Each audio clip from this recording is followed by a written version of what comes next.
You go to Fresh Market, you get a nice brisket. It's about a 6-pounder. You rub it and you smack it. Now we're gonna take it out of the bath. So once you give your meat a bath, you gently and tenderly love it and dry it off. Back to Brisket 101. Here are some with my co-host Paris Player. Here are some delectable seasonings I would recommend. Too bad you didn't buy a green egg, but you could still use the seasonings.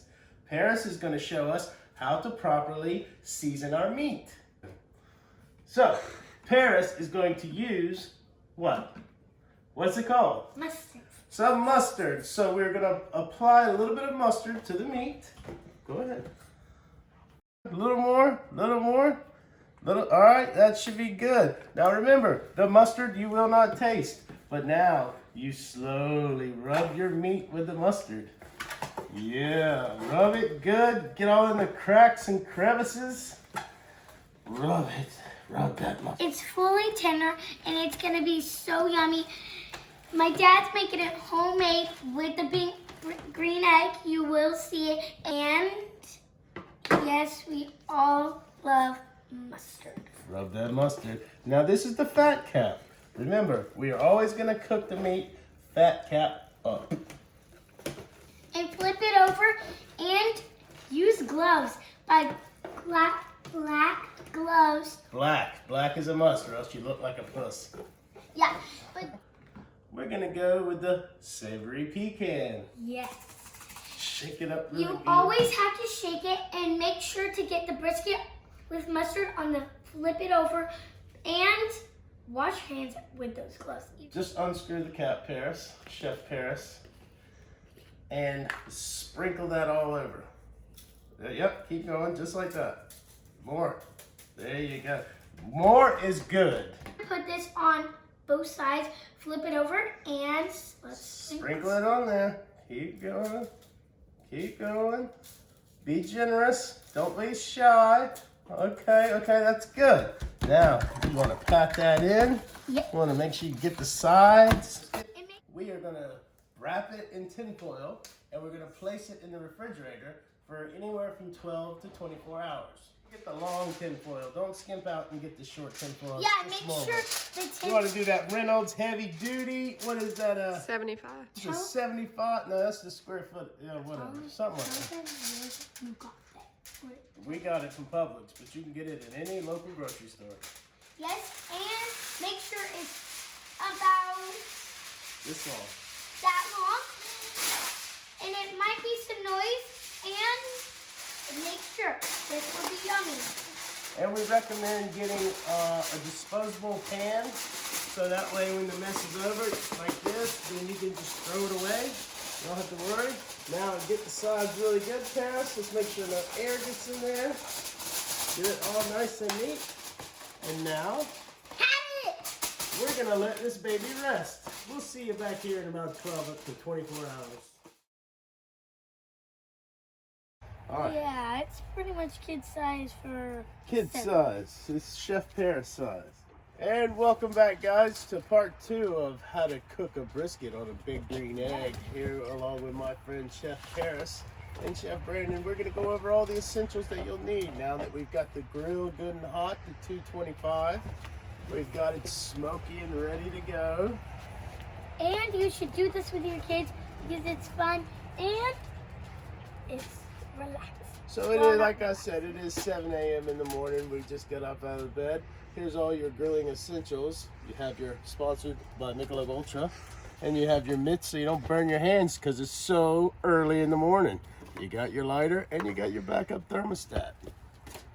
Now here is the other genius behind the thing. It's the Big Green Egg Genius. It will keep your meat nice and moist and wet at all times.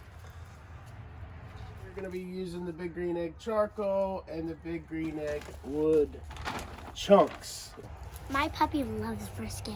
All right, so another key feature is you want to have a pan in the bottom of your grill and put water in it.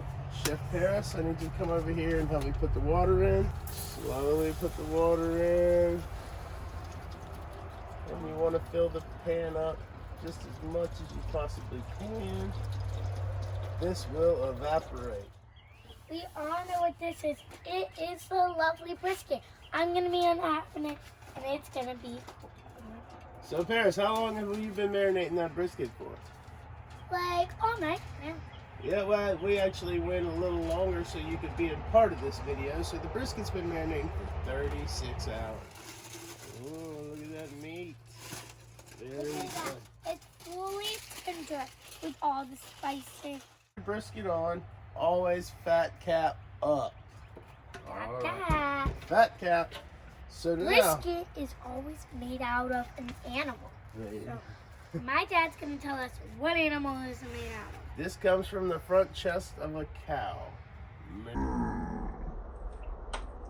Yep. Here we go. And Voila. voila. So after we do not need the tray anymore. You want to find the thickest part of your meat. Take your temperature probe. You ready? I want you to insert that probe right here. In the chest for the cow. Here. Push it in.